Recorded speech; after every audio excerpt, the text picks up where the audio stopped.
Hello everyone, if you keep getting this error in Call of Duty Black Ops 7,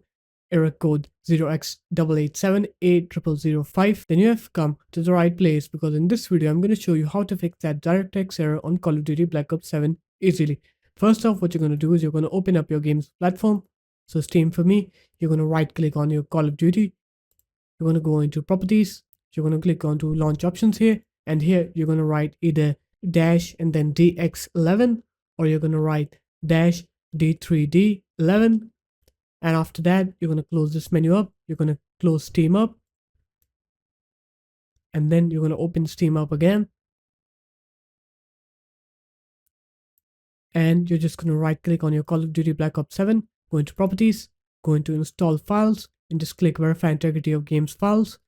and that should fix your DirectX issue in Call of Duty Black Ops 7. So if you guys found this video helpful, make sure to leave a like, comment, and subscribe to the channel, and I'll see you in my next video. Peace.